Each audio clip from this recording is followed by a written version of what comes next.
September महिन्यामध्ये cyber police Thane, Navi Mumbai police आयुक्तालय या ठिकाणी शेअर मार्केटमध्ये अधिकचा नफा मिळवून देतो म्हणून एका वृद्ध इसमाची 1,07,80,000ची फसवणूक झालेली होती। या गुन्ह्याचा तपास श्री विशाल पाटील सायबर पोलीस ठाणे यांच्याकडे होता आणि या गुन्ह्याच्या तपासात तांत्रिक विश्लेषण केले असता असं आढळून आलं की ज्या व्हॉट्सअप ग्रुपमध्ये या पीडित इसमाला इन्क्लूड करून त्यांची फसवणूक करण्यात आलेली होती तो व्हॉट्सअप ग्रुप अजूनही ऍक्टिव्ह होता। आणि नंतर तांत्रिक विश्लेषणामध्ये असं आढळून आलं की याच्यामध्ये जी फसवणूक झालेली रक्कम आहे ती ज्या बँक खात्यांवर गेलेली आहे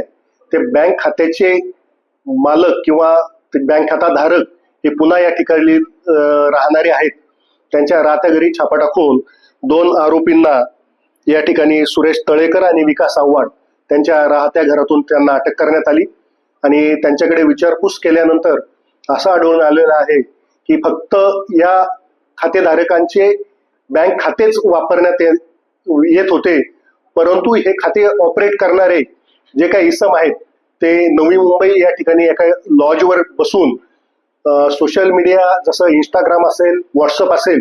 याचा वापर करून हे पैसे परदेशामध्ये ट्रान्सफर करत होते। आमच्या टीमने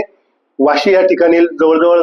35 ते 40 लॉजमध्ये या संशयित आरोपींचा शोध घेतला आणि अथक परिश्रमानंतर वाशी पोलीस स्टेशनच्या हद्दीतील राधे रेसिडेन्सी या लॉजमध्ये छापा टाकला। त्या ठिकाणी 5 आणखी आरोपी यामधील मिळून आलेले आहेत आणि हे आरोपी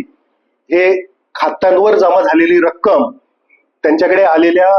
ऑनलाईन बँकिंगच्या OTP वरनं ही